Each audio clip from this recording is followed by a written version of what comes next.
인생은 전설 채널에 오신 것을 환영합니다. 오늘 이야기 바로 시작합니다. 이 집 감정가는 낮지만 품은 따뜻해요.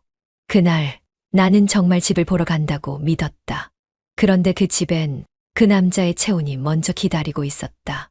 요즘 유튜브 알고리즘은 사람 마음을 참 절묘하게 건드린다.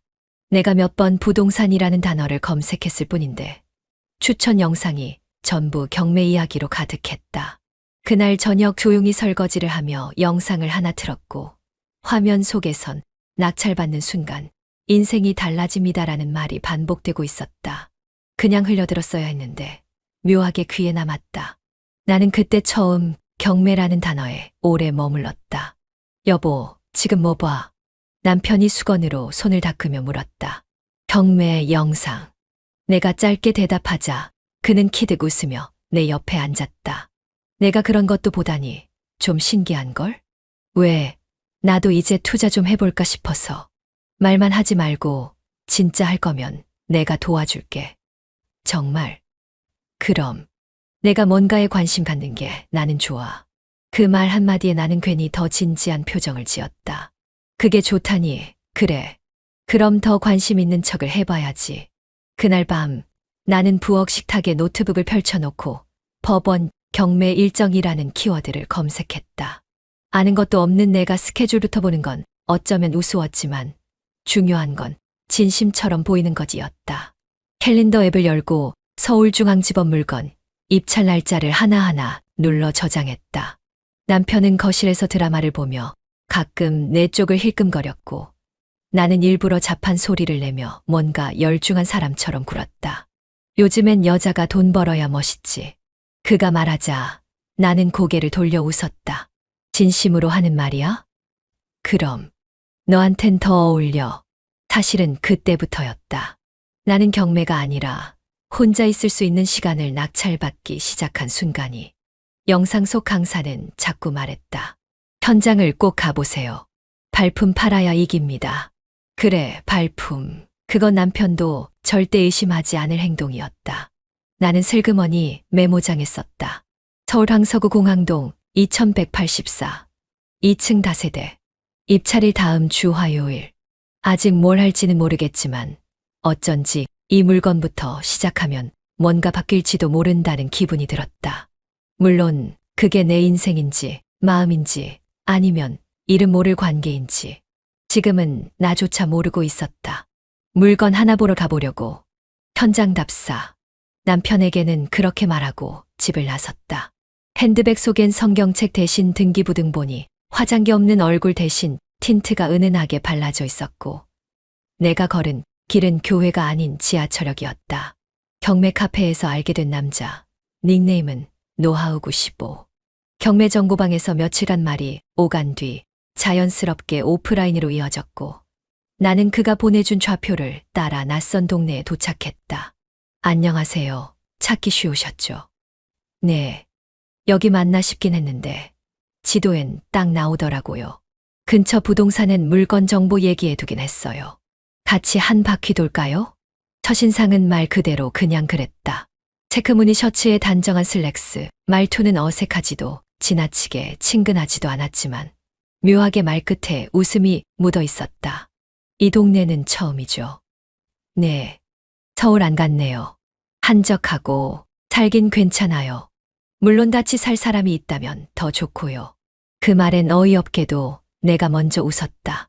어머, 그 멘트는 자주 써먹는 거예요? 아니요, 오늘 처음이죠. 효과 있나 보네요. 나는 웃으면서도 속으로 거리를 조절하고 있었다. 경계심과 묘한 설렘은 항상 나란히 걷는다는 걸 잘 알고 있었으니까. 벽에 붙은 시세표를 본 척하면서도 그의 옆 얼굴이 자꾸 눈에 들어왔고 건물 외관보단 그가 걸을 때 주머니에 손을 넣는 모양이 더 생생하게 눈에 들어왔다. 요즘 물건은 잘 안 나와요? 나와도 다들 발 빠른 사람들이 먼저 주워가죠. 이쪽 라인도 이제 좀 뜰 조짐이에요. 그래서 저 같은 초보는 그냥 따라만 가는 거네요. 아니요. 초보라서 더 잘 보이는 게 있어요. 감이 깔끔하잖아요. 그는 말끝마다 칭찬을 얹었고 나는 어느 순간 그 말을 기다리는 내가 있다는 걸 느꼈다. 위험하다고 생각할 틈도 없이 나는 이미 그 흐름에 발을 담갔다. 길 건너 편의점 앞에서 커피를 사서 한 잔씩 들고 서 있을 땐 그와 내가 이 동네 물건을 진짜로 보러 나온 건지 아니면 서로를 확인하러 나온 건지 알 수 없었다. 조만간 법원에서도 마주치겠네요. 그러게요. 우리 오늘 꽤 잘 본 척하죠. 아니요. 나 진심이었는데요. 말은 가볍지만 눈빛은 그보다 조금 진지했다. 나는 되묻지 않았다. 그냥 웃었다. 그게 시작이었다. 갑작스럽게 비가 쏟아지기 시작했다. 물건지를 둘러보며 골목 안쪽으로 들어서던 중 나는 가방을 머리에 올렸으며 어정쩡하게 서 있었고 그가 잽싸게 자신의 차 문을 열며 손짓했다. 타요, 그냥. 금방 그칠 것 같진 않은데요. 나는 잠깐 망설이다가 조수석 문을 잡고 몸을 밀어 넣었다. 창문은 서서히 습기로 흐려졌고 차 안은 그의 향수 냄새와 미묘하게 눅눅한 습기가 섞여 있었다. 경매 답사하다가 비 맞은 건 처음이네요. 내가 머리를 매만지며 말하자 그는 웃었다. 이건 감정평가서에도 안 나오는 리스크네요. 우천시 진입 불가. 하긴 이런 것도 경험이겠죠. 근데 오늘따라 이상하게 분위기 좋네요. 그가 창밖을 가리켰다. 유리창에 물방울이 줄을 그으며 흐르고 있었고 우리는 한동안 말없이 그 흐름을 바라봤다. 나는 처음으로 그와 마주 앉은 이 밀폐된 공간이 집보다 따뜻하게 느껴졌다. 혹시 그가 말을 멈추고 조심스럽게 내 얼굴을 바라봤다. 나는 고개를 돌리지 않았고 굳이 대답하지도 않았다. 그의 손이 내 손등에 닿았고 나는 놀라지 않았다. 그 순간 무너진 건 창밖의 물결이 아니라 내 안의 균형이었다. 괜찮아요? 그가 낮게 물었다. 나는 천천히 고개를 끄덕였다. 응, 생각보다 괜찮네요. 생각보다. 응, 이런 것도 그냥 경험이니까. 그 말이 끝나자마자 그의 입술이 다가왔다. 나는 눈을 감았고 그 입맞춤은 뜨겁지도 조급하지도 않았다. 그저 조용했고 너무도 부드러워서 더 이상 저항할 이유조차 없었다.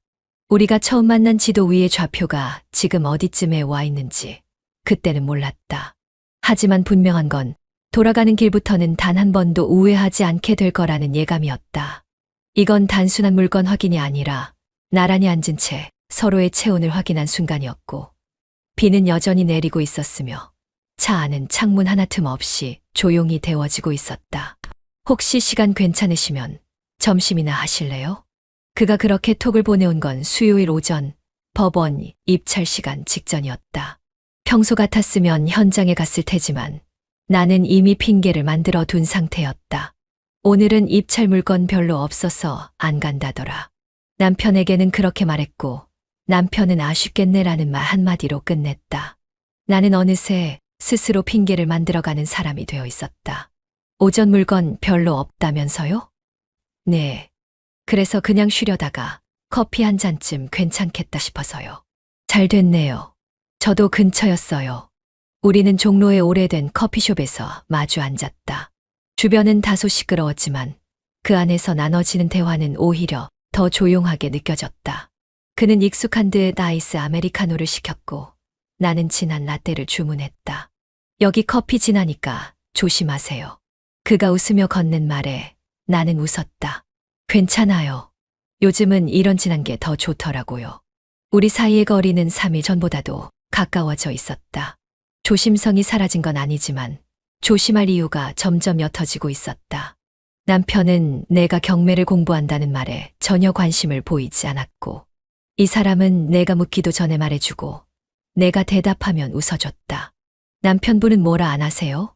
이렇게 자주 나가면? 그냥 열심히 하라고만 해요. 대단하시다. 보통 남편들이 그렇게 쿨하진 않던데. 쿨한 건지 관심 없는 건지 모르겠어요. 그럼 쿨한 쪽으로 생각하죠. 그게 마음 편하잖아요.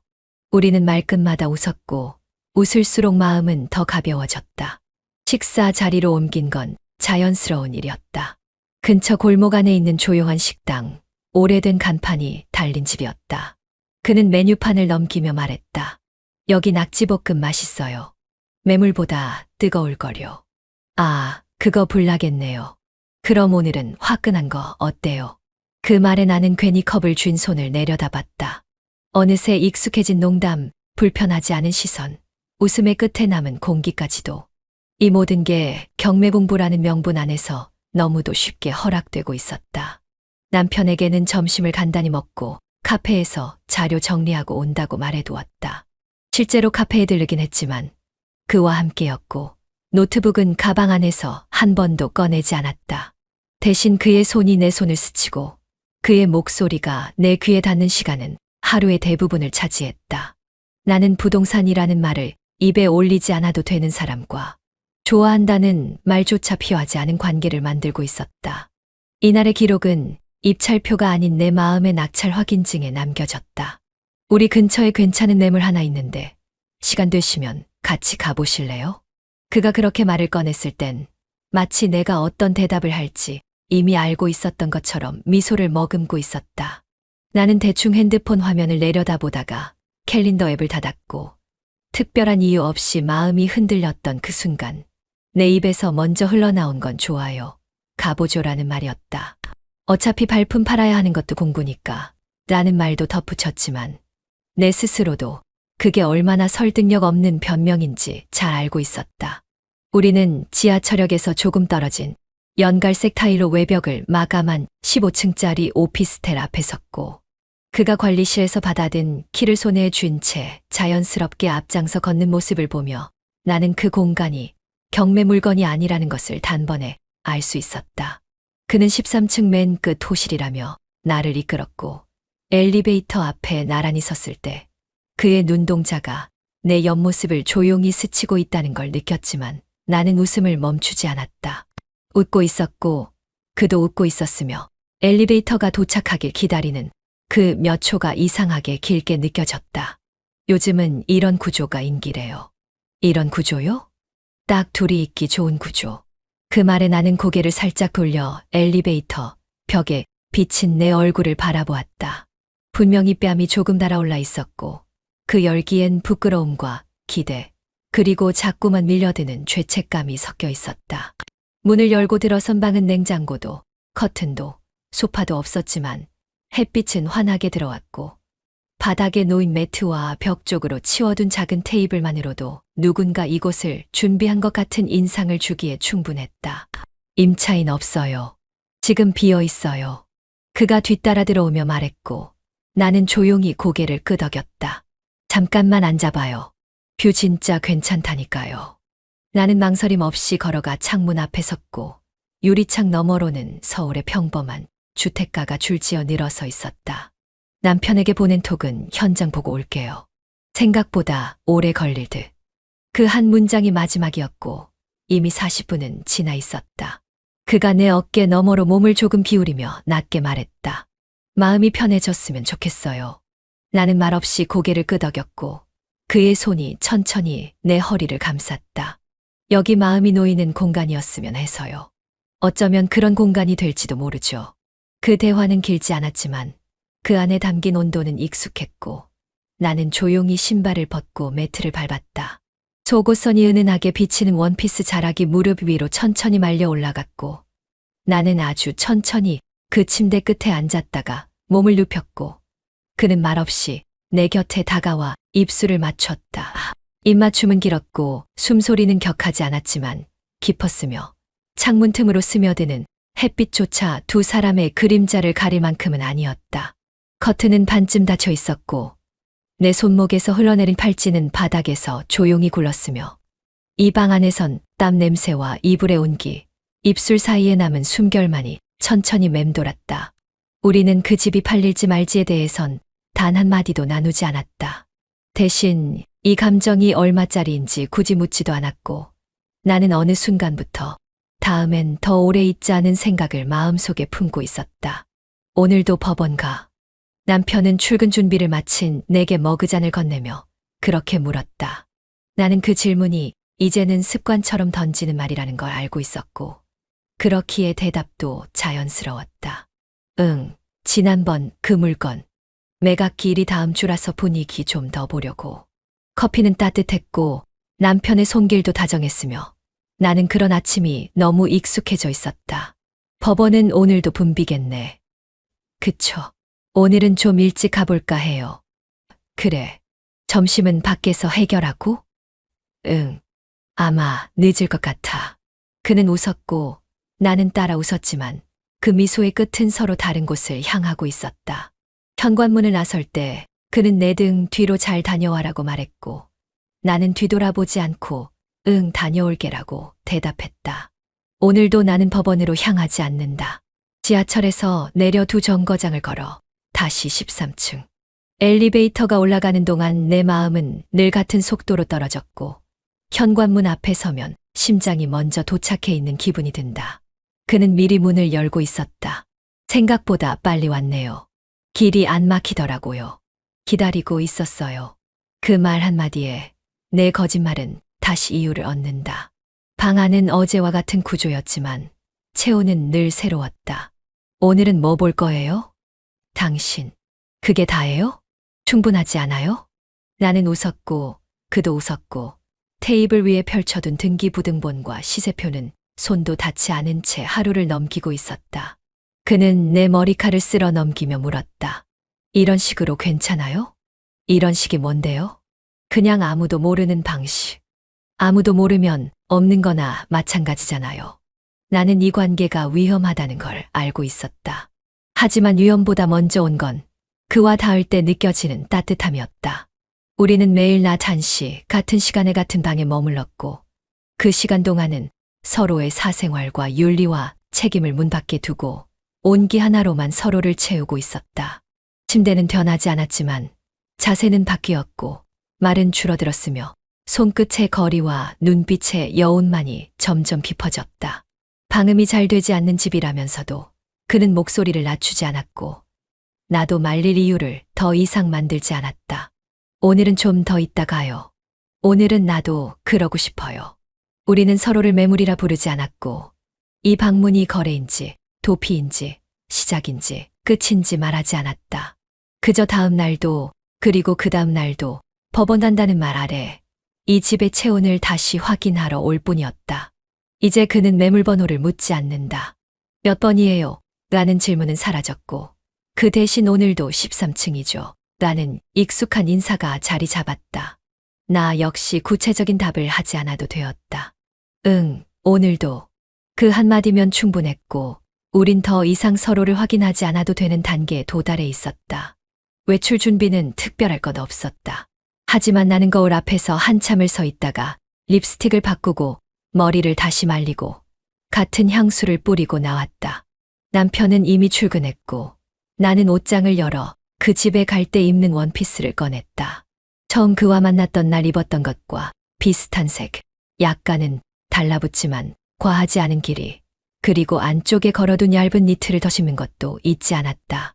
엘리베이터를 타기 직전 나는 거울에 비친 내 모습을 다시 한번 확인했고 비밀번호를 누를 때는 자연스럽게 손이 움직였다. 3098 손가락은 익숙하게 눌렀고 도어락 소리가 나기도 전에 그가 안쪽에서 문을 열었다. 어서 와요. 응, 오랜만이네. 이틀 만에 오랜만이면 이제 중독된 거예요. 그의 농담은 전혀 낯설지 않았고 나는 가방을 소파 위에 내려두며 가볍게 웃었다. 커피 내려놨어요. 설탕은 넣을까요? 아니요, 그냥 블랙으로. 오늘은 매운 거 먹고 싶어요? 응, 매운 게 낫겠네. 대화는 가볍지만 손놀림은 더 익숙해졌고 나는 이미 침대맡에 놓인 물티슈와 방향제의 위치를 알고 있었다. 그는 옷걸이에서 내 겉옷을 받아 걸었고 나는 습관처럼 옷을 천천히 벗으며 말했다. 우리 처음엔 이러지 않았잖아. 그때는 서로 모르는 게 많았죠. 지금은 너무 많이 알고 있는 걸까? 모른 척하는 게 더 편할 땐 그냥 모르는 걸로 해요. 그 대화는 긴장이나 욕망에서 비롯된 게 아니었다. 이젠 둘 다 알고 있었다. 이건 설렘이 아니라 반복이고 사랑이 아니라 습관이며 감정이 아니라 안도에 가까운 중독이라는 걸. 나는 그가 등을 감싸 안는 동작이 어제와 똑같다는 걸 느꼈고 그 역시 내 손끝이 더 이상 떨리지 않는다는 걸 알고 있었을 것이다. 그는 침대 가장자리에 앉아 있었다. 나는 천천히 옆으로 몸을 기울였고 그 순간에도 대화는 멈추지 않았다. 이 집 진짜 계약할래요. 지금 우린 이미 계약 중이잖아요. 계약 기간은 언제까지죠? 아무도 들키기 전까지. 그 말에 나는 조용히 웃었고 그의 손이 천천히 내 다리를 따라 올라올 때 나는 눈을 감았다. 그 방 안은 여전히 조용했고 창문은 닫혀 있었으며 커튼 사이로 새어드는 오후 햇살은 우리를 비추고 있었지만 더 이상 우릴 부끄럽게 하진 않았다. 욕망은 두근거림이 아닌 익숙한 흐름 속에서 흘렀고 우리는 그 흐름을 따라가는데 능숙한 사람들이 되어 있었다. 이제 더는 이유도 설명도 질문도 없었다. 단지 이 거래는 익숙한 관계라는 포장지 속에서 조용히 진행되고 있었다. 남편이 무심한 듯 중얼거린 건 저녁 식사 후 거실에서 컵을 씻으며 등을 돌린 채였다. 요즘 딸아 집에 없을 때 맞네. 그 말은 마치 지나가는 바람처럼 흘러가길 바란 듯 들렸지만 내 귓가에선 이상할 만큼 선명하게 맴돌았고 나는 아무렇지 않은 얼굴로 물을 마시며 조용히 미소를 지었다. 경매는 발로 뛰는 거잖아요. 물건 사진만 보고선 알 수 있는 게 하나도 없다니까요. 습관처럼 꺼낸 그 말 속엔 억지로 덧댄 여유와 의도적인 가벼움이 섞여 있었지만 남편의 침묵은 그 말에 쉽게 속아 넘어가지 않는 냉담함을 담고 있었다. 그는 조용히 고개를 끄덕였고 나는 그 짧은 반응 속에서 전과 다른 묵직한 기류를 느꼈다. 냉장고를 열어 음료를 꺼내는 그의 어깨 너머로 시선을 두며 혹시 내가 무언가를 흘렸던 건 아닌지 말끝을 흐리거나 불필요한 설명을 덧붙였던 기억이 있었는지 되짚어 보았고 동시에 아직 그의 눈빛이 확신까지 닿진 않기를 바랐다. 하지만 마음 한켠에선 이미 경고등처럼 반짝이던 느낌이 있었고 그 촉은 지금 이 순간 더 확실히 켜지는 듯했다. 내일도 나가. 응, 내일은 대전지방법원. 물건 좋은 거 하나 나왔대. 그거 서울 거 아니었어. 응. 아니에요. 같은 이름이어서 착각했나 봐요. 나는 말끝을 정리하듯 물을 한 모금 더 삼켰고 그 순간 그의 눈빛이 잠시 내 얼굴을 찌르듯 훑고 지나가는 것을 느꼈다. 예전엔 밖에 나가는 거 귀찮아 하더니 사람이 뭔가에 빠지면 바뀌잖아요. 나도 몰랐어요. 이렇게 걸어 다니는 게 괜찮을 줄은. 그는 고개를 끄덕였고 이내 시선을 거두며 조용히 식탁 쪽으로 걸음을 옮겼다. 식사 준비를 하며 라면 포장을 뜯는 내 손이 살짝 떨리고 있다는 걸 깨달았지만 들키지 않기 위해 오히려 더 천천히 움직였고 국물이 끓는 동안 나는 그의 뒷모습을 바라보며 생각을 정리하려 애썼다. 그가 지금껏 내게 직접적인 의심을 던지지 않았다는 건 정말 몰라서일 수도 있지만 혹은 알고도 말하고 싶지 않아서일 수도 있고 아니면 나로 하여금 먼저 입을 열게 하려는 계산된 침묵일 수도 있었다. 어느 쪽이든 이 침묵은 무력하면서도 위협적이었고 나는 그 무게 속에서 억지로 평정을 가장하고 있었다. 요즘은 향기가 달라. 그의 말은 뜬금없었지만 정확했다. 향수 바꿨어요. 예전 거 질리더라고요. 요즘엔 좀 가벼운 게 유행이라며? 그래. 낯설긴 한데 나쁘진 않아. 그의 젓가락이 국물에 잠긴 채로 잠시 멈춰 있었고 나는 애써 웃는 얼굴을 유지하려 했었지만 입꼬리 끝이 조금씩 굳어가는 게 느껴졌다. 혹시 별로야? 아니야. 그냥 익숙하지 않아서. 그 말은 분명 칭찬이 아니었고 동시에 비난도 아니었다. 나는 그 무표정한 말투 속에서 수없이 많은 해석을 떠올렸고 결국 어떤 것도 입 밖으로 꺼내지 않은 채 국물만 떠먹으며 고개를 끄덕였다.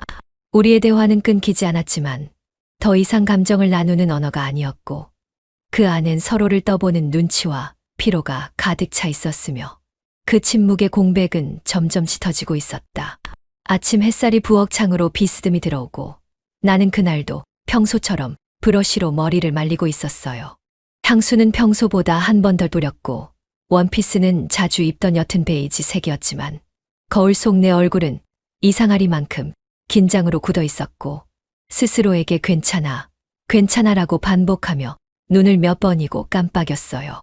남편은 먼저 일어나 신문을 넘기고 있었고 나는 조심스레 주방으로 나와 커피를 준비하며 그와 눈을 마주치지 않으려 했었지만 시선은 거짓말을 하지 않았어요. 오늘은 어디 쪽이야? 그가 무심한 듯 물었고 나는 대답을 미리 연습한 사람처럼 가볍게 말했어요. 도봉 쪽이에요. 근린 주택 하나 있는데 구조가 조금 독특해서 직접 봐야 할 것 같아서요. 그쪽은 잘 안 나오는 지역인데? 네, 그래서 더 궁금하더라고요. 사진이 좀 애매했거든요. 그는 고개를 끄덕였지만 이번엔 평소보다 천천히 고개가 움직였고 내가 문 앞에서 신발끈을 매는 동안 그 시선은 나를 따라 붙었어요. 나는 고개를 숙인 채 신발을 고르고 있었지만 그 시선이 내 뒷목을 지나 어깨를 타고 허리와 치마 밑단까지 내려오는 느낌을 분명히 느꼈고 너무 뻣뻣하지 않게 보이기 위해 일부러 허리를 한번 펴고 손등으로 머리카락을 넘겼어요. 옷, 잘 어울려. 그 한마디에 나는 눈을 들었고 그가 가볍게 웃으며 가방을 챙기는 모습을 보며 애써 웃음을 지었어요. 아, 고마워요. 요즘엔 이런 스타일이 좀 편하더라고요. 그래, 뭔가 부지런해졌네. 그런가요? 그는 내게 다가와 어깨를 한번 토닥이며 말했어요.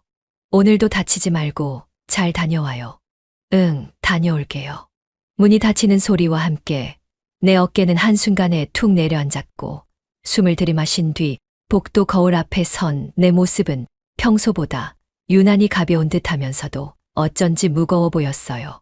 지하철을 타고 목적지와 전혀 관계없는 방향으로 가고 있다는 사실이 이상하게 오늘따라 더 또렷하게 느껴졌고 마음속에서 그는 알고 있다는 목소리가 계속해서 울렸어요.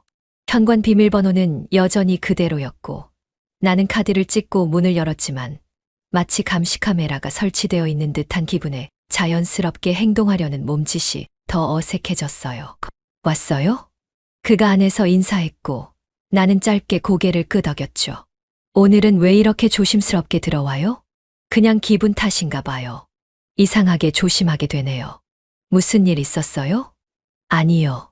그냥 별일 아닌데 남편이 뭔가 아는 눈치였달까. 그의 표정이 순간 굳더니 이내 평소보다 한 박자 늦게 웃었어요. 그럼 이제 조금씩 정리해야 할까요? 정리는 아니에요. 그냥 아직은 아니에요. 아직까지엔. 나는 말을 흐렸고 그는 내 눈을 뚫어지게 보더니 천천히 고개를 끄덕였어요. 침묵이 방 안에 흘렀고 우리 사이를 메우던 설레임은 이제 어떤 타이밍에 입을 맞춰야 할지 망설이게 하는 침묵으로 변해 있었어요. 나는 소파에 가방을 내려두며 생각했어요. 이 관계는 익숙해졌지만 익숙한 만큼 무뎌졌고 무뎌진 만큼 감춰지지 않는 흔적이 생겨버린 것이었어요. 오늘 아침 남편의 눈빛은 의심을 말하지 않았지만 모든 걸 보여주고 있었어요. 결국 낯선 동선에 익숙한 사람의 눈은 단지 시간이 조금 필요할 뿐 모든 걸 알아챈다. 도어락 소리가 났을 때 나는 손에 들고 있던 물컵을 흘릴 뻔했어요. 그 시간에 남편이 집에 들어올 이유는 없었고 무엇보다 나와 그 사람은 아직 소파에 앉아 있었죠. 몸을 일으킬 새도 없이 문이 벌컥 열렸고 낯선 구두 소리가 바닥을 또렷하게 두드렸어요. 그는 현관문을 닫지 않았고 구두를 신은 채 거실로 들어와 벽에 등을 기대 선 채 말없이 우리를 바라보고 있었어요. 그 사람은 나보다 반 박자 먼저 일어섰고 나는 소리를 내지 못한 채 입술만 달싹였어요. 남편은 나와 눈을 마주친 채 단 한 걸음도 움직이지 않았고 그 눈빛엔 분노도 슬픔도 없었으며 오히려 그런 무표정이 더 무서웠어요. 나는 그날 처음으로 그가 진심으로 나를 내려놓았다는 걸 느꼈고 바닥엔 아직 따뜻한 커피잔이 남아 있었으며 공기 중엔 향수와 방향제가 뒤섞여 있었어요. 그 안에서 우리는 각자의 시간이 멈춘 듯 꼼짝도 하지 못하고 서 있었어요. 나중에 얘기하자. 그가 남긴 말은 단 한 줄이었지만 그 짧은 문장 안엔 수천 개의 말이 담겨 있었고 나는 고개를 숙였어요. 기다려. 나 설명할 수 있어. 숨을 삼키듯 꺼낸 내 말은 너무 늦었고 그는 대답하지 않았어요. 그는 그대로 몸을 돌려 다시 현관으로 향했고 여전히 구두를 신은 채 바닥을 3번 울리고는 문을 열고 나가버렸어요. 나는 마치 멈춰 선 사람처럼 그 자리에 굳어 있었고 그 사람도 아무 말 없이 나를 바라보다가 이내 고개를 떨군 채 소파에 조용히 앉았죠. 끝났네. 그는 조용히 말했어요. 내가 끝내기 전에 내 남편이 먼저 끝내버렸네. 나는 입을 열지 못했고 변명할 것도 울어볼 여유도 남아있지 않았어요. 바닥의 커피 얼룩만이 시간의 흐름을 증명하고 있었고 그 작은 얼룩 위로 내 그림자가 흔들리고 있었어요. 한참이 지나서야 나는 옷을 챙겨 입고 창문을 열었어요. 바깥 공기가 차갑게 얼굴을 때렸지만 그보다 더 차가운 것은 이미 식어버린 내 안의 감정들이었어요. 나는 남편의 얼굴을 떠올리며 내가 방금까지 믿고 있었던 모든 평온이 허상이었다는 걸 받아들였어요. 그리고 뒤를 돌아보지 못했어요. 내가 돌아본 순간 내가 잃은 게 무엇인지 똑똑히 알게 될 것 같았기 때문이에요. 그날 이후 나는 그 방에 다시 들어가지 않았고 그 사람이 보내오는 문자들은 점점 짧아졌으며 우리의 대화는 공백으로만 채워졌어요. 남편은 집에 들어오지 않았고 나는 혼자 거실에 앉아 불도 켜지 않은 채로 멍하니 시간을 죽였어요. 모든 소리 위로 남편의 구두 소리가 환청처럼 들려왔고 그 발걸음 하나에 내가 쌓아왔던 거짓말과 욕망이 모두 산산이 부서진 느낌이었어요. 그는 마지막에 아무런 소리도 남기지 않고 나갔고 문도 닫지 않았으며 고개도 돌리지 않았고 한숨조차 없이 나간 그 뒷모습은 내게 평생 지워지지 않는 그림자처럼 남게 되었어요. 내가 한 발짝이라도 움직였다면, 그를 붙잡았다면 어땠을까? 아니, 내가 애초에 첫 입맞춤의 문턱을 넘지 않았다면 어땠을까? 그 모든 질문들은 이제 소용없었고 나는 그날을 잊을 수 없는 하루로 기억하게 되었어요. 그 방 안엔 아무도 남지 않았고 나만 홀로 거실 벽에 기대서서 문틈을 바라보며 멍하니 서 있었어요. 아직도 그의 구두 소리가 바닥에 남아있는 것만 같았고 나는 끝내 뒤를 돌아보지 못했어요. 문을 열고 들어섰을 때 집 안엔 아무런 소리도 없었고 불도 켜지지 않은 채 식탁 위 조명만이 외롭게 켜져 있었어요. 나는 가방을 내려놓고 다가가 식탁을 바라봤고 그 위엔 한 장의 A4 용지와 얇은 등기부등본 그리고 볼펜이 가지런히 놓여 있었어요. 낯익은 서류 제목, 협의이혼 신청서. 그 아래엔 그 사람의 집 주소가 적힌 등기부등본 사본이 함께였고 그 아래 짧은 글씨가 붉은 펜으로 적혀 있었어요. 그 집 감정가보다 싸게 줬겠다. 나는 그 문장을 보는 순간 눈물이 터졌고 의자에 주저앉아 입술을 터막은 채 소리 없는 울음을 쏟아냈어요. 이건 싸움도 아니었고 벌도 아니었으며 그냥 내가 이 집에 남아있을 자격이 없다는 침묵의 통보였어요. 어떻게 이렇게 빨리. 나는 두 손으로 얼굴을 감싸고 천천히 등을 구부린 채 깊은 숨을 토했어요. 아직 난 아무 말도 못했는데 서류는 아무것도 묻지 않았고 그의 필체는 단호하면서도 담담했고 그 담담함이 더 아프게 다가왔어요. 오빠. 나는 텅 빈 집에 대고 말을 건넸지만 대답은 돌아오지 않았고 벽에 기대 선 채로 다시 식탁을 바라보았어요. 그래도 이건 좀 너무해요. 말이라도 하지. 그냥 나가면 어떡해요. 펜을 들었다가 놓고 다시 들어보았다가 뚜껑만 열었어요.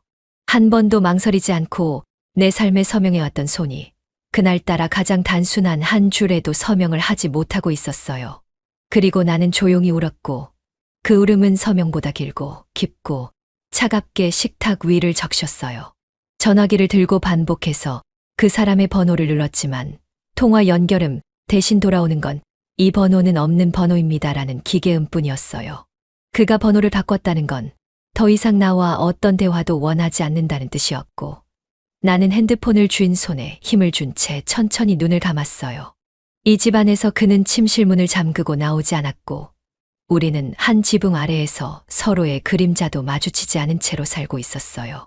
아침이면 그의 방 앞에 커피잔이 놓여 있고 밤이면 그 커피는 그대로 식은 채 돌아왔고 그마저도 사라진 어느 날부턴가 나는 그 잔도 꺼내지 않게 되었어요.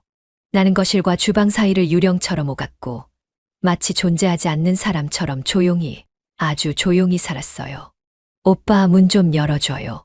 잠깐만 얼굴만 보여줘요. 진짜 아무 말 안 할게요. 문 너머에선 아무런 기척도 들리지 않았고 나는 그 앞에 쭈그려 앉아 손끝으로 문턱을 쓰다듬었어요. 내가 정말 미안해요.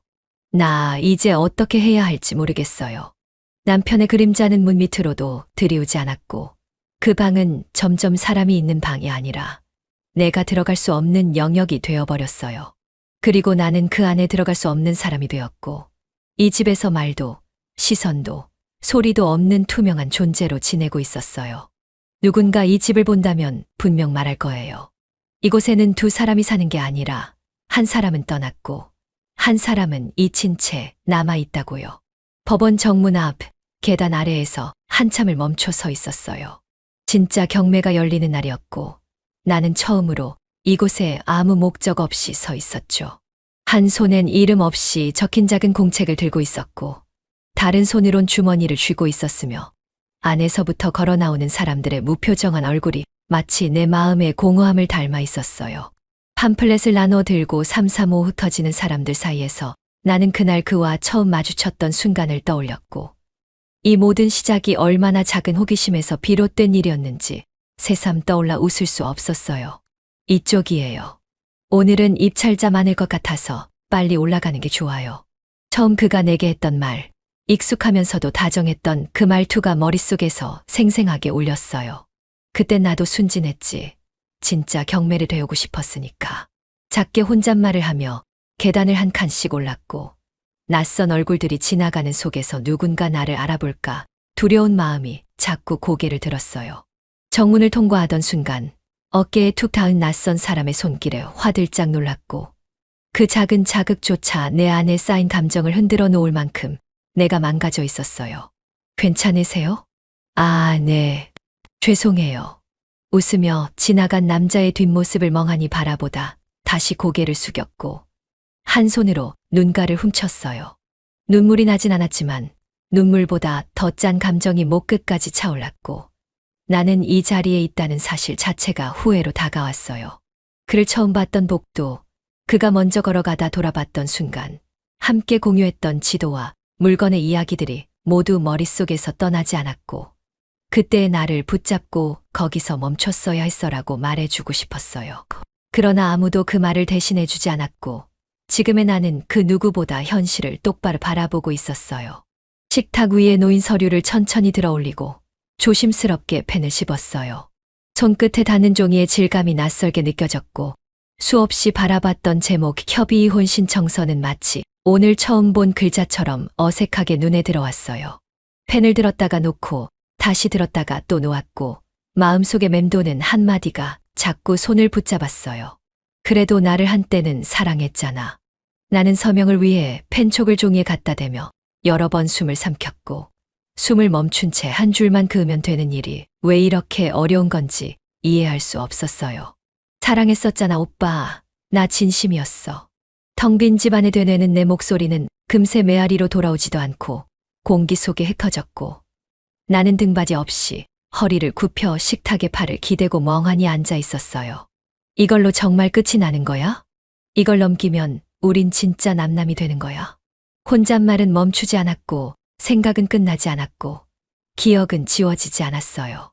그의 웃음, 그의 다정했던 손길, 나를 위해 매일 내려주던 커피 한 잔까지 모든 게 눈앞에 겹쳐 떠올랐고 나는 도장을 찍지 못한 채 눈을 감았어요.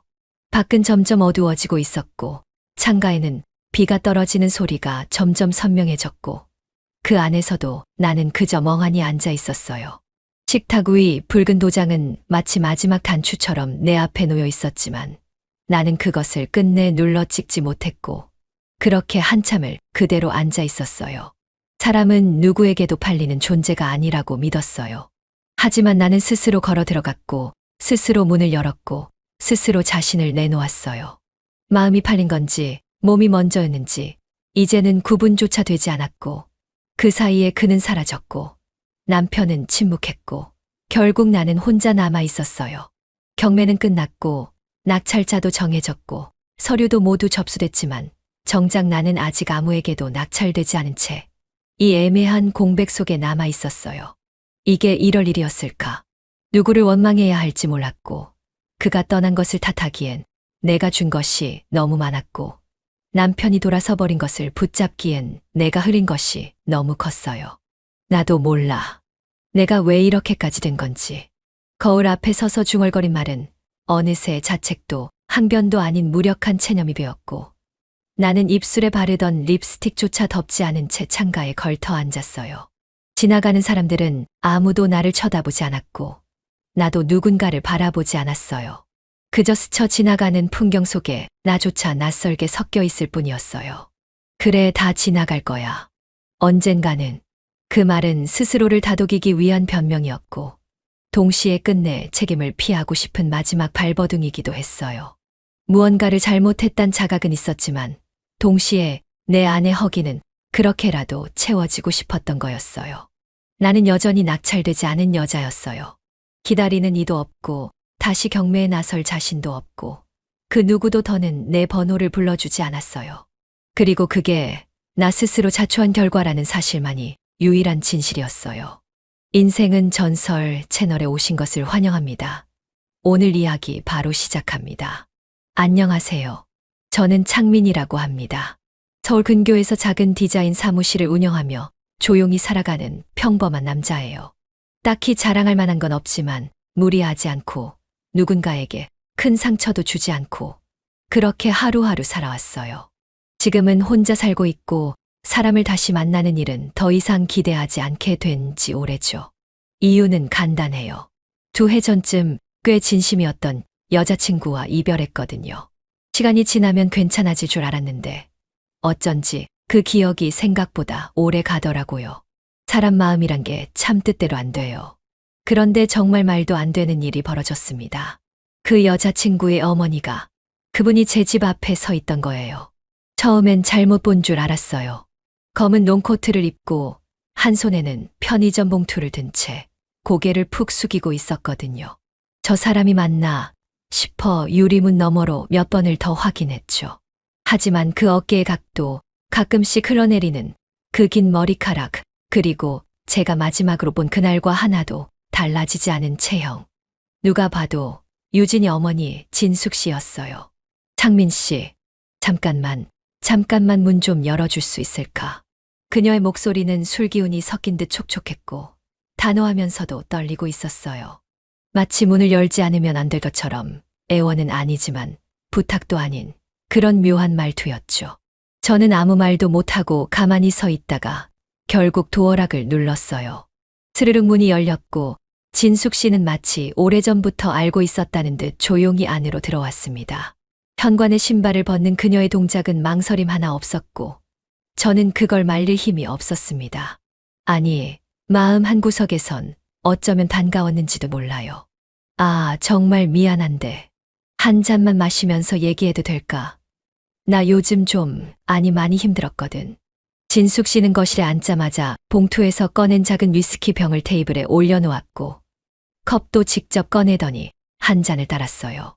술 냄새는 강했고 그녀의 손은 아주 살짝 떨리고 있었어요.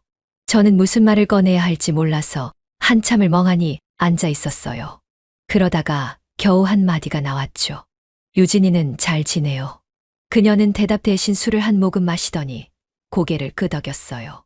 잘 지내더라. 그 애는 나 없이도 잘 살더라. 너 없이도 잘 살고 나만 시간에 멈춰 있었던 거지. 그녀의 눈동자는 멍했고 고개를 돌렸을 땐 살짝 눈가가 젖어 있었어요. 저는 순간 이상한 감정에 휩싸였어요. 그건 연민이었는지 낯설미였는지 혹은 또 다른 감정이었는지 아직 잘 모르겠어요. 다만 하나는 확실했어요. 그 밤 그녀는 절대 우연히 이곳에 온 게 아니었어요. 거실에는 이상한 정적이 감돌았어요. 진숙 씨는 이미 내 소파에 앉아 있었고 나는 냉장고에서 찬물을 꺼내 그녀 앞에 내려놨어요. 말을 꺼내기도 전에 그 사람의 손이 먼저 잔을 들었고 목을 넘기는 움직임은 생각보다도 담담했죠. 조용히 한 모금 마신 뒤 그녀는 고개를 돌려 나를 바라봤어요. 창민 씨, 미안해. 이런 식으로 찾아와서. 그녀의 목소리는 낮고 잠겨 있었고 말끝은 점점 작아졌어요. 마치 이 말을 준비한 지 오래됐다는 듯, 또 어쩌면 예상했던 반응을 기다린다는 듯. 괜찮아요. 무슨 일인지 여쭤봐도 될까요? 나는 물었지만 솔직히 나도 왜 이 말을 하는지 모르겠었어요. 괜찮다고 할 이유도 여쭤볼 입장도 아닌데 내 입은 그렇게 먼저 움직였죠. 사실은 며칠 전부터 생각이 많았어. 유진이는 전화도 잘 안 받고 나는 그냥 하루하루가 무서워지더라. 진숙 씨는 손끝을 꼭 쥐며 말을 이었어요. 어쩌다 여기까지 왔는지는 모르겠는데 너 얼굴이라도 보면 좀 나아질까 싶었지. 그녀는 웃지 않았고 눈빛은 많이 무너져 있었어요. 무언가에 지쳐버린 얼굴. 딱히 화장을 하지도 않았고 눈가는 이미 약간 벌겋게 물들어 있었어요. 술은 많이 드셨어요? 그녀는 고개를 살짝 끄덕였죠. 조금. 마시면 잠이 오니까. 잠이 안 오거든, 요즘은. 나는 말없이 고개를 끄덕였고 그 순간 뭔가를 더 묻는 건 실례가 될 것 같았어요. 하지만 그녀는 스스로 말문을 다시 열었죠. 창민 씨, 혹시 아직 유진이 마음에 남아있어? 갑작스러운 질문이었지만 나는 놀라지 않았어요. 그보다는 왜 이 질문을 지금 나한테 하는 걸까? 그게 더 복잡했죠. 이젠 그냥 잘 살았으면 좋겠다고 생각해요. 그게 다예요. 나는 최대한 무심하게 짧게 대답했어요. 그 말이 사실인지 아닌지는 나도 확신할 수 없었지만요. 진숙 씨는 그 말을 듣더니 작게 숨을 쉬었어요. 그리고 천천히 고개를 숙이며 중얼였죠.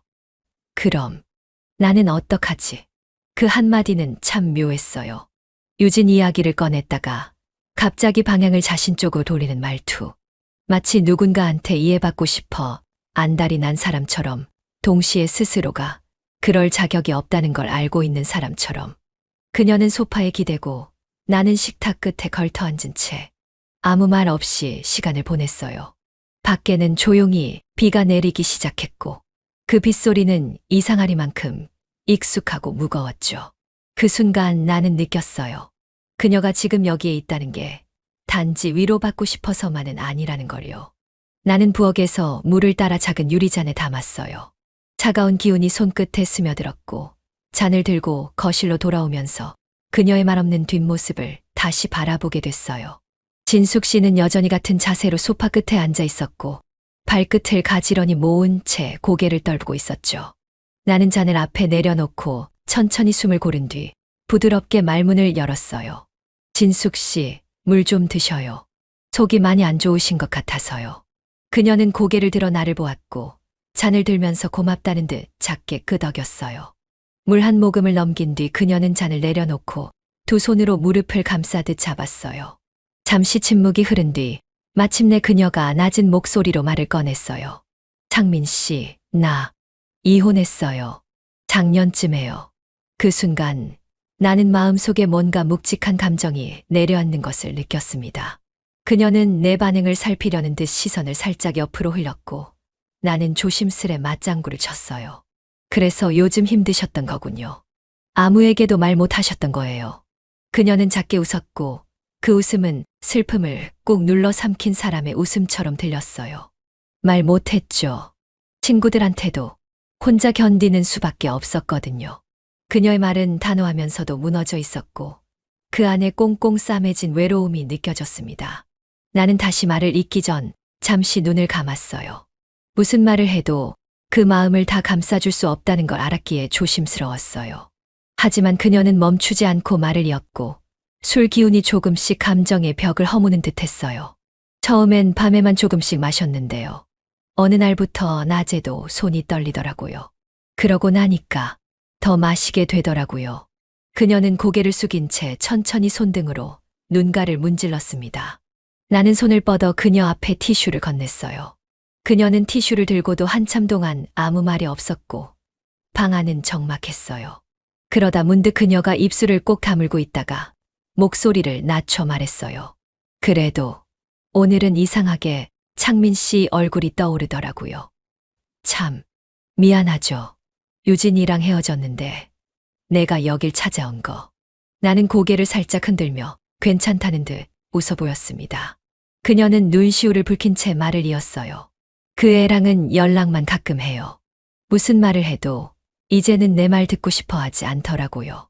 어쩌면 나보다 창민 씨 말을 더 듣고 싶었을지도 모르죠. 그래서 그때도 너한테 말 좀 전해달라고 했던 건데.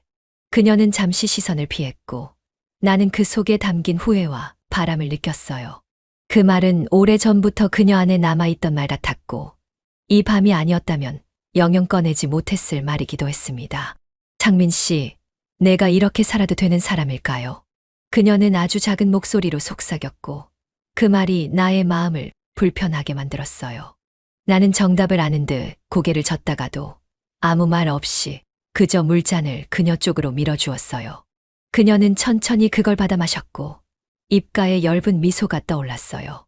아무 말 없는 순간이 오히려 깊은 위로가 될 수도 있다는 걸 우리는 조용히 공유하고 있었던 것 같습니다. 진숙 씨는 고개를 살짝 숙인 채로 조심스럽게 말을 꺼냈어요. 혹시 오늘 밤 하룻밤만 재워줄 수 있을까요?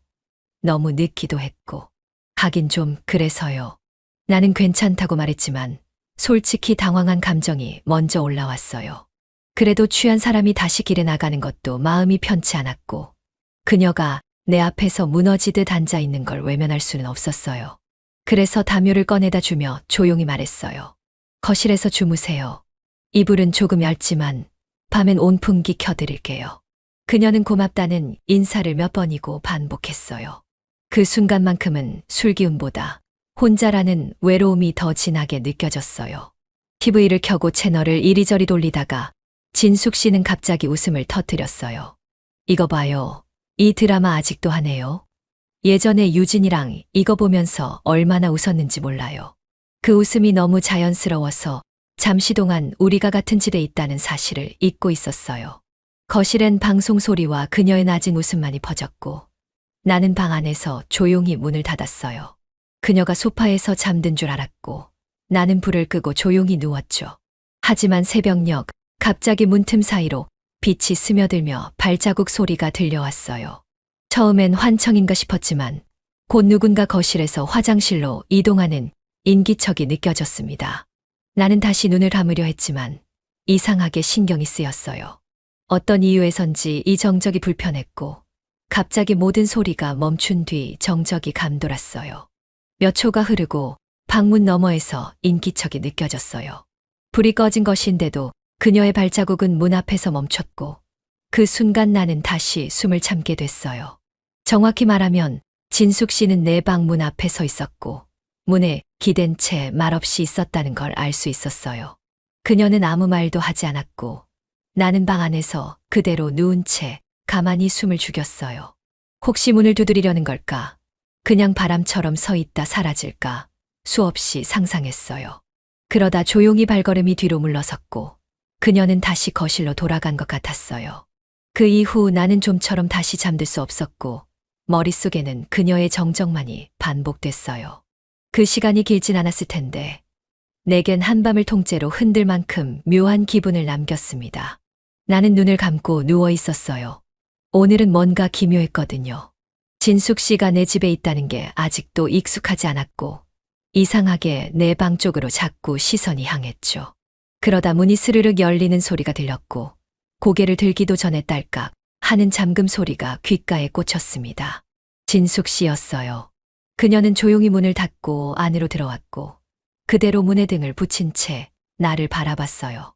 조명이 꺼져 있었지만 희미한 실루엣으로도 그 표정은 충분히 느껴졌어요. 창민 씨 불 끄고 누운 거예요. 그 말투가 평소랑 달랐어요. 술기운 때문인지 아니면 뭔가 결심한 얼굴인지 모르겠지만 말투가 부드러웠고 숨소리도 가까워졌죠. 잠깐만 여기 앉아도 되니? 나는 대답을 하지 않았습니다. 그런데 그녀는 허락도 없이 조심스럽게 침대 모서리에 앉았고 무릎이 이불을 살짝 눌렀어요. 나와는 눈을 마주치지 않은 채 고개를 숙이고 손가락을 꼼지락거리기 시작했어요. 혼자 있기 너무 무서웠어. 그냥 따뜻한 사람 옆에 있고 싶었어. 그녀는 나를 흘끔 쳐다봤고 그대로 이불 위에 무릎을 올리며 천천히 몸을 이쪽으로 옮겼어요. 나는 순간적으로 숨이 막혔어요. 침대가 가볍게 눌렸고 그녀의 체온이 이불을 타고 내 쪽으로 스며들고 있었어요. 진숙 씨, 그러지 마세요. 지금 이거. 말을 제대로 끝내기도 전에 그녀는 내 팔을 감싸며 낮게 말했어요. 아니에요. 나도 알아요. 이건 하면 안 되는 거. 근데 지금 아니면 나 진짜 무너질 것 같아서 그래. 그녀의 손이 내 가슴에 닿았고 숨결이 가까워졌어요. 이불 아래로 들어온 그녀의 다리 한쪽이 내 다리를 가볍게 누르며 들어왔고 머리칼이 내 턱에 닿았을 때 나는 더 이상 피할 수 없다는 걸 알았습니다. 오늘은 그냥 말없이 있어줘요. 내 말 안 해도 되니까. 그냥 가만히 있어줘요. 그녀는 팔을 내 목 뒤로 넘기고 이마를 내 어깨에 대며 작게 떨었어요. 그 떨림이 나를 움찔하게 했고 그 순간 그녀가 내 옆에 완전히 몸을 붙이면서 속삭였어요. 그애 너한테 참 많이 기대했었지. 그래서인지 난 지금 내 곁에 있고 싶은 거야. 그녀는 갑자기 얼굴을 들고 입술을 가져다 댔어요. 나는 피하려 했지만 이미 그녀의 한 손이 내 뺨을 잡고 있었고 입술은 부드럽고 뜨겁게 눌려왔어요. 아주 천천히, 아주 집요하게. 나는 이건 아니야 라고 말하려 했어요. 근데 입이 열리지 않았습니다. 그녀의 입술이 다시 내려와 내 턱을 훑었고 숨결이 가슴께를 가르며 흘렀어요. 괜찮아요. 오늘만 그래요. 그게 그렇게 큰 죄예요? 그녀는 내 셔츠 단추를 한 개 풀었고 손가락을 안으로 밀어넣으며 조용히 눌렀어요. 나는 무언가를 붙잡으려 했지만 내 손은 이미 그녀의 등을 감싸고 있었어요. 창민 씨, 싫어요? 그 질문에 나는 고개를 돌렸어요. 입술이 다시 붓고 그 위로 숨결이 엉켰고 몸은 너무 가까웠어요. 단추가 하나씩 풀릴 때마다 그녀는 더 낮은 숨을 쉬었고 나는 아무 말도 할 수 없었습니다. 그녀는 천천히 몸을 눕히며 나를 끌어당겼고 이불 위에 그 짧은 거리마저도 이제는 넘지 못할 장벽이 아니게 되었어요. 그 순간 나는 그 감정이 외로움인지 탐욕인지 구별할 수 없었어요. 그녀가 나를 안았고 나는 움찔하다가도 그대로 멈췄어요. 가슴 위로 올라온 그녀의 손이 심장을 누르듯 내려왔고 이불 아래는 조용히 그리고 확실하게 무너져 내리고 있었어요. 그날 밤 나는 절대 해서는 안 되는 선택 앞에서 침묵했고 그녀는 조용히 문을 잠갔습니다. 우리는 아무 말 없이 선을 넘었어요. 아침이 되자 방 안은 어색한 정적에 잠겨 있었어요. 커튼 틈으로 스며든 햇빛이 이불 위로 내려앉았고 그 틈에서 조심스럽게 몸을 일으켰어요. 한쪽 구석엔 어젯밤 벗어둔 셔츠가 쭈그려져 있었고 내 발끝은 그 옆을 멈칫하다 지나쳤습니다. 거실로 나와보니 진숙 씨는 보이지 않았고 대신 식탁 위엔 어지럽게 흩어진 컵과 베개 그리고 텅 빈 소파만이 덩그러니 놓여 있었어요. 부엌 쪽에서 소리가 났고 나는 조용히 고개를 돌렸어요. 진숙 씨는 앞치마를 두른 채 달걀을 풀고 있었고 마치 아무 일도 없었던 사람처럼 허리를 곧게 펴며 조용히 말했죠. 일어나셨네요. 냉장고에 있던 김치로 국 끓이려고요. 괜찮죠? 나는 잠깐 입을 다물었고 그 상황이 믿기지 않아서 잠시 멈춰섰어요. 그녀는 뒤돌아 나를 보며 살짝 웃었고 그 표정엔 전날의 어떤 감정도 남아있지 않은 듯했어요. 그게 더 낯설었고 동시에 더 혼란스러웠어요. 어제 일은 내가 말문을 열자 그녀는 재빨리 말을 끊었어요. 잊어줘요. 나도 무슨 생각이었는지 모르겠어요. 그냥 잠깐 약해졌던 거예요. 그녀의 말은 단호하지 않았고 오히려 자기를 다독이는 말투였어요. 내가 느끼기엔 그 밤의 기억이 그녀에게도 가볍진 않았을 텐데 이렇게 쉽게 덮으려는 태도가 조금 서운했죠. 식탁 의자에 앉으며 나는 조심스레 그녀를 바라봤어요. 그녀는 뚝배기에 김치국을 부으면서도 고개를 들지 않았고 그저 조용히 국자질을 반복했어요. 진숙 씨, 어제 그게 그냥 그런 일이 아니잖아요. 내 말에 그녀는 조용히 웃었고 허공을 보며 중얼였어요. 그래요. 근데 우리 그런 얘기까지는 하지 말자고요. 그녀의 말투는 여전히 부드러웠고 어쩌면 더 단호했어요. 그렇게 말해놓고 그녀는 다시 내 쪽으로 고개를 돌리며 말했죠. 식사해요. 김치국 맛있게 끓였어요.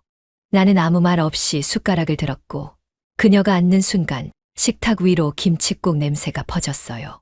국을 한 입 떠먹으면서 나는 속이 따뜻해지기보다 더 복잡해졌어요. 이게 어디서부터 잘못된 건지 아니면 이미 엉켜버린 건지 알 수 없었답니다. 진숙 씨는 평소처럼 식사를 했고 나는 그 옆에서 숨을 들이쉬며 괜히 물을 자주 마셨어요. 그렇게 아침은 조용히 흘러갔고 우리 사이엔 아무 말도 없었지만 오히려 말보다 더 많은 감정이 흘러갔어요. 어쩌면 그녀는 기억하고 싶지 않았을 거예요. 어쩌면 나도 그랬는지도 몰라요. 하지만 그 밤은 서로의 체온과 숨결을 기억하는 이상 그렇게 쉽게 지워질 수는 없는 일이 아니었습니다. 진숙 씨는 낮은 말이 없었어요.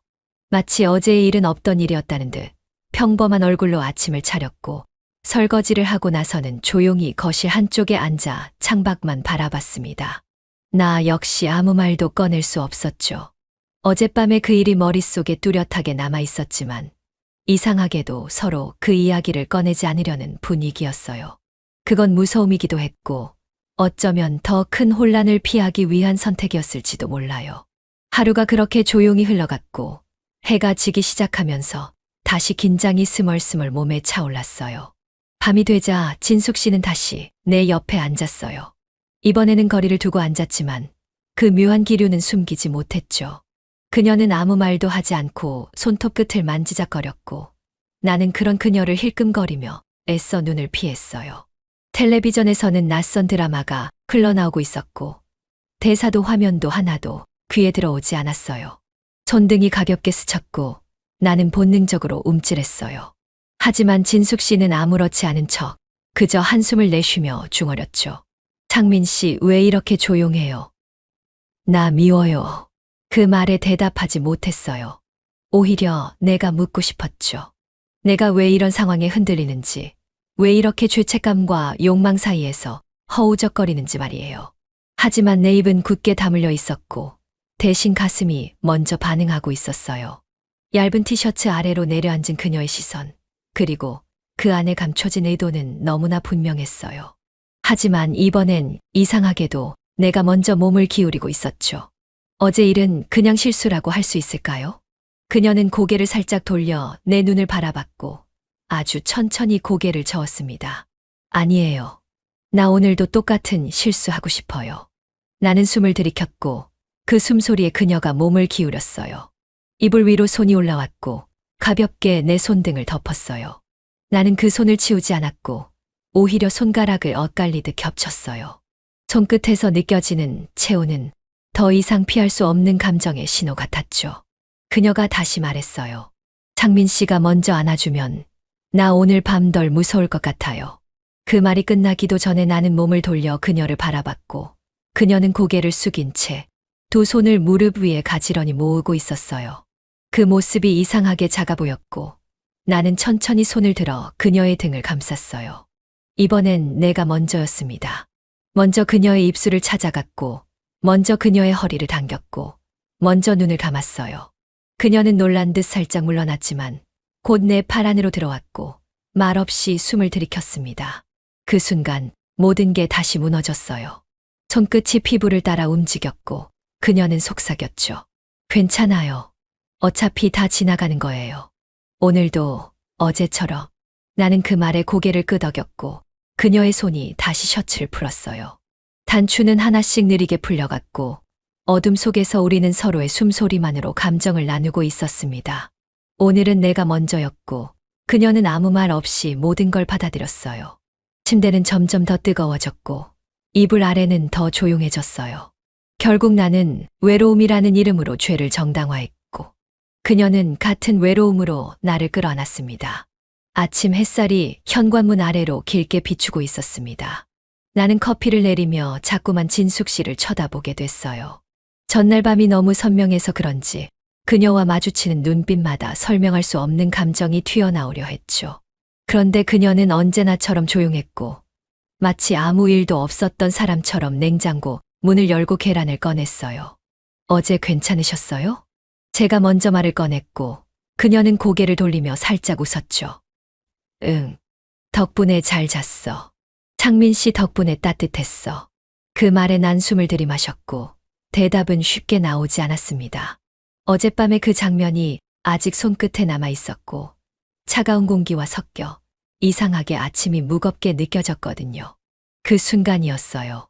예상치 못한 시간인데 초인종이 울렸어요. 나는 자동으로 걸음을 옮겼고 인터폰을 보자 낯익은 얼굴이 화면에 떠 있었습니다. 유진이었어요. 예전에 내 여자친구였던 유진. 머릿속이 하얘졌습니다. 어떻게 여길 온 거지? 주소를 기억하고 있었던 건가?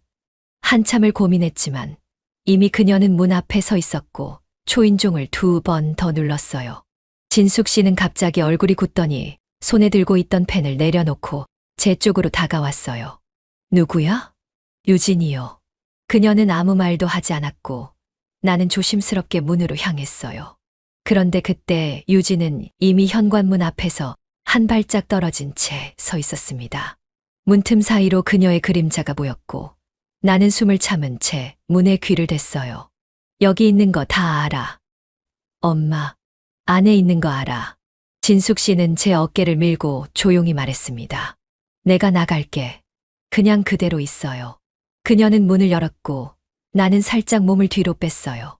현관문이 열리는 순간 짧은 정적이 흘렀고 유진의 말이 바로 이어졌어요. 정신 나갔어. 여기 왜 있어? 왜 이 사람 집에 있어? 지금 무슨 짓 하는 건데? 진숙 씨는 잠시 딸을 바라보다가 작게 한숨을 쉬었어요. 유진아, 그만해. 나 그냥 갈 데가 없어서 왔어. 거짓말하지 마. 이게 그냥 오는 사람이야. 그런 얼굴로 술 냄새 나는 옷 입고 여기 왜 온 건데. 그만 좀 해. 진짜 엄마니까 그냥 넘어가는 것도 한계가 있어. 그녀들의 대화는 날카로웠고 나는 그 문틈 너머로 모든 걸 듣고만 있었습니다. 문이 닫히고 진숙 씨는 돌아서지 않았고 유진은 복도에 서서 말없이 한참을 더 있었어요. 그날 아침 거실엔 커피 향도 사라졌고 감정은 날 것 그대로 남겨졌어요. 그 누구도 웃지 않았고 그 누구도 더 이상 말하지 않았어요. 그때부터였어요. 모든 게 흔들리기 시작한 건 나는 진숙 씨의 손끝에서 벗어나지 못하고 있었습니다. 불 꺼진 방 안엔 숨소리만이 조심스레 얽혀 있었고 얇은 이불 사이로 감정이 천천히 번지고 있었죠. 무너진 건 순간이지만 그 여운은 너무 길었어요. 진숙 씨가 내 품에 안겨 잠들었을 무렵 나는 문득 창문 쪽을 바라봤어요. 바람이 창틀을 흔드는 소리가 예민하게 들렸고 그 틈 사이로 외부의 기척이 스치듯 느껴졌거든요. 하지만 그땐 그저 바람인가 싶어 눈을 감았어요. 그렇게 아무 일도 없던 듯 잠들었죠. 다음 날이 밝았고 아침 공기는 묘하게 무거웠어요. 진숙 씨는 먼저 일어나 부엌에서 조용히 물을 끓이고 있었어요. 나와 눈이 마주쳤지만 어제의 흔적은 전혀 드러나지 않았죠. 그런 무표정이 오히려 나를 더 긴장하게 만들었죠. 나는 컵에 물을 따르며 조심스럽게 물어봤습니다. 괜찮으세요? 어제는. 그녀는 컵을 씻으며 웃지도 않고 말했어요. 지워요. 어차피 아무것도 아니었잖아요. 그 말에 더 이상 어떤 반박도 할 수 없었고 그냥 고개만 끄덕였어요. 그런데 그때였어요. 또다시 초인종 소리가 났습니다. 아주 빠르게 다급하게. 나는 컵을 내려놓고 현관 쪽으로 걸어갔어요. 인터폰 화면에는 유진이 얼굴이 보였어요. 깜짝 놀란 나는 얼떨결에 문을 열었죠. 유진 씨는 숨이 가쁜 얼굴로 문을 밀치고 들어오더니 거실 한가운데서 멈춰 섰습니다. 그리고 눈앞에 서 있는 진숙 씨를 보자마자 말도 없이 그녀에게 달려들었어요. 엄마, 진짜 미쳤어. 손등이 날아갔고 뺨 맞은 소리가 너무 크게 울렸어요. 진숙 씨는 고개를 푹 숙인 채 아무 말도 하지 못했습니다. 유진이는 믿을 수 없다는 표정으로 나를 돌아봤습니다. 창민 오빠, 이게 무슨 짓이에요? 진짜 어떻게 엄마랑. 나는 뭐라 해명을 하려고 입을 열었지만 아무 말도 떠오르지 않았죠. 유진이는 입술을 꽉 깨물더니 다시 엄마 쪽으로 고개를 돌렸어요. 딸이 있는데 어떻게 이럴 수가 있어. 아빠랑 이혼했다고 이게 진짜 말이 돼. 진숙 씨는 떨리는 손으로 입을 가린 채 눈물을 훔쳤어요. 나는 그 모습을 보며 한 발짝도 움직이지 못했죠. 어떤 말도 어떤 행동도 이 상황을 되돌릴 수 없다는 걸 알았거든요. 방 안은 한동안 정적이 흘렀고 그 공기 속에서 무언가가 조용히 무너지고 있었습니다. 나는 유진이에게 다가가 작게 말했어요. 정말 미안해. 변명도 핑계도 없어. 그저 어쩌다 보니. 하지만 그 순간 유진 씨가 날카롭게 외쳤어요. 그 어쩌다가 사람 하나를 무너뜨린다고. 그런 말 쉽게 하지 마. 그녀는 떨리는 숨을 몰아쉬며 고개를 돌렸고 문을 세게 닫으며 나가버렸습니다. 남겨진 우리는 그 문 소리 하나에도 고개를 들 수 없었어요. 그날 선은 3번이나 넘었고 결국엔 딸에게 들키고 말았어요. 나는 그날 이후로 집에 제대로 있지 못했습니다. 현관문만 봐도 가슴이 철렁 내려앉았고 유진의 눈동자에 담긴 경멸이 아직도 가슴 한가운데에서 얼어붙은 채였거든요. 진숙 씨는 방에 틀어박혀 나오지 않았고 그 사이 유진은 아빠에게 전화를 걸었던 모양입니다. 그날 오후였어요. 모르는 번호로 전화가 왔고 저는 직감적으로 그 사람이 누군지 알아차릴 수 있었죠. 조용히 숨을 죽이며 전화를 받았고 낮고 무거운 목소리가 울려 퍼졌어요. 창민 씨 맞죠? 유진 아빠입니다. 잠깐 할 얘기 있죠. 그 말 한마디에 손끝이 얼어붙었고 저는 말없이 침을 삼켰습니다.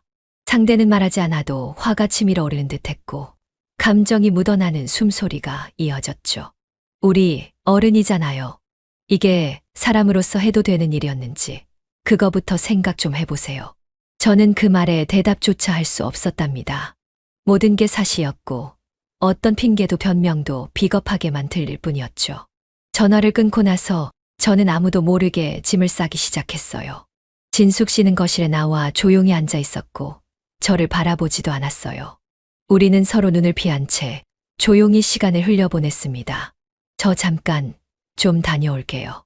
저는 작은 가방 하나를 들고 현관을 나섰어요. 그리고 근처 여관으로 향했죠. 그곳은 익숙하지 않은 공기와 낯선 시트의 냄새가 나는 곳이었지만 이상하게 마음은 조금 편했어요. 누가 날 찾아오지 않을 곳, 누가 날 비난하지 않을 곳이었으니까요. 여관방 창문을 열어놓고 앉아있으니 그동안 벌어졌던 일들이 조용히 흘러내렸어요. 잘못된 순간의 선택들이 이렇게 빠르게 무너져 내릴 줄은 몰랐습니다. 나는 모든 걸 받아들이기도 전에 벌써 도망치고 있었던 거죠. 여관방에 울리는 TV 소리조차 공허했어요.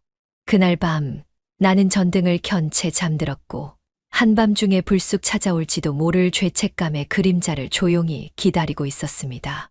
아침 공기가 유난히 싸늘했습니다. 작은 여관방에 앉아 창밖을 멍하니 바라보다가 조용히 택배 박스를 열었죠. 문 앞에 놓인 그것, 처음엔 누가 보낸 건지도 몰랐어요. 그런데 손에 쥐어진 봉투 하나, 삐뚤빼뚤한 글씨로 제 이름이 적혀 있었어요. 그 순간 가슴이 턱 막히는 기분이었어요. 아무래도 진숙 씨였던 것 같아요.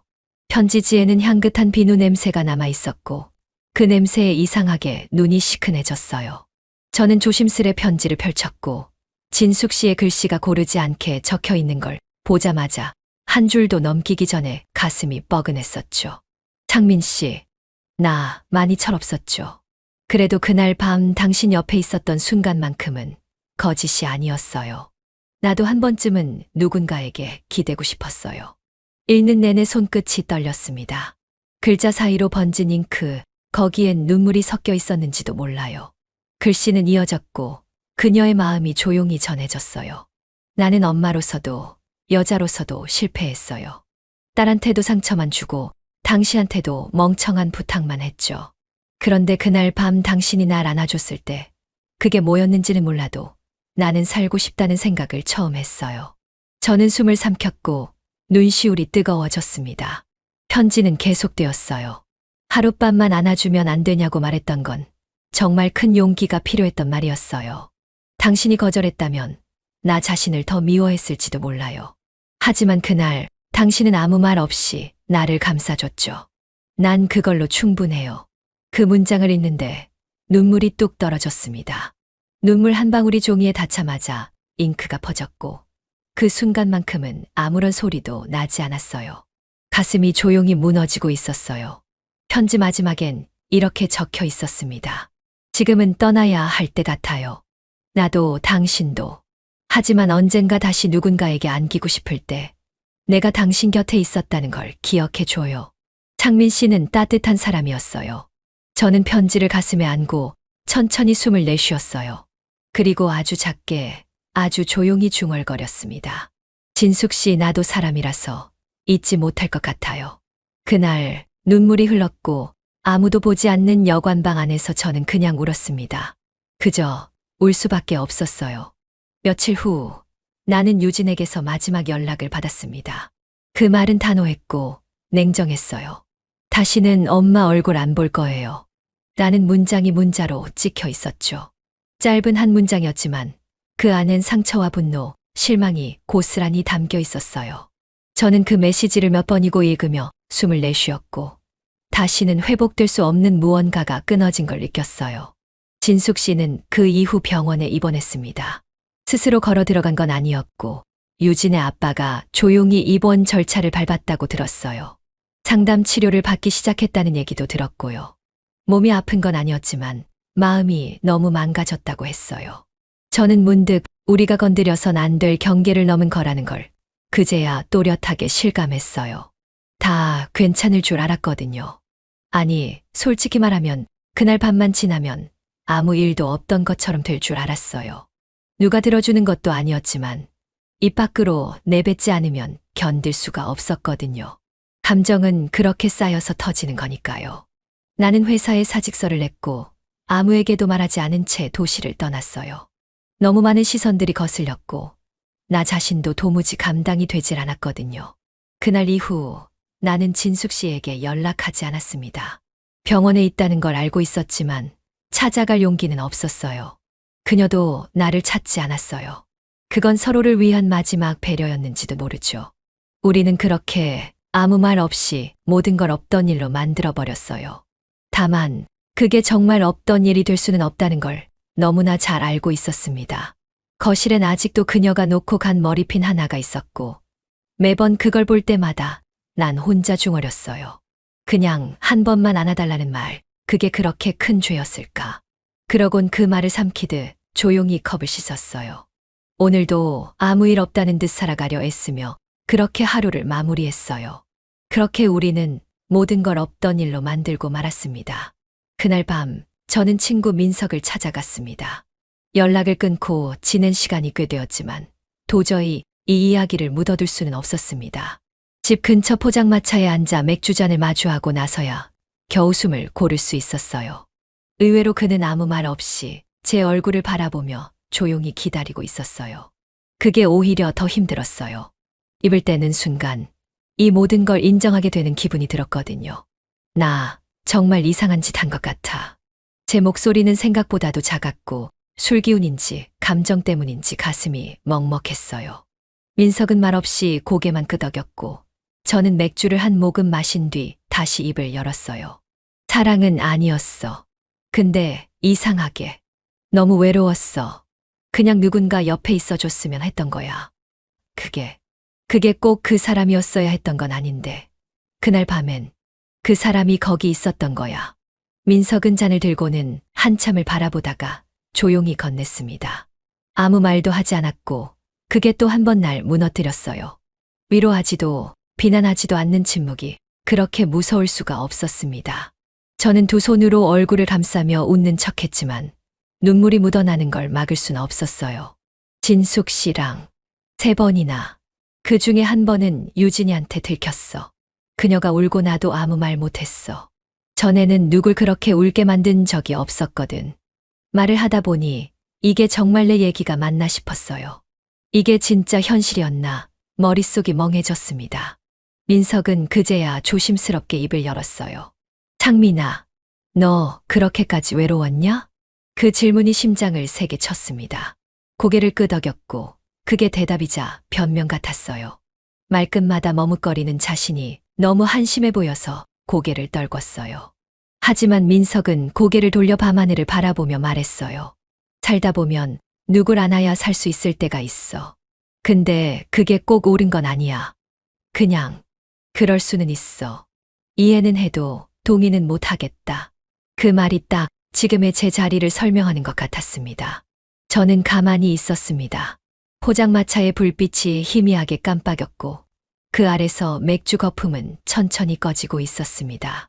창밖에 바람이 불었고 문득 이대로 모든 걸 잊고 싶다는 생각이 스쳐갔습니다. 하지만 잊는다고 없던 일이 되는 건 아니었습니다. 이날 이후로 저는 민석을 포함한 누구에게도 다시 이 이야기를 꺼내지 않았습니다. 그날 그 자리가 제 마지막 고백이었으니까요. 그날 이후 진숙 씨와의 연락은 완전히 끊어졌습니다. 무언가 끝났다는 건 꼭 말로 확인하지 않아도 느껴지잖아요.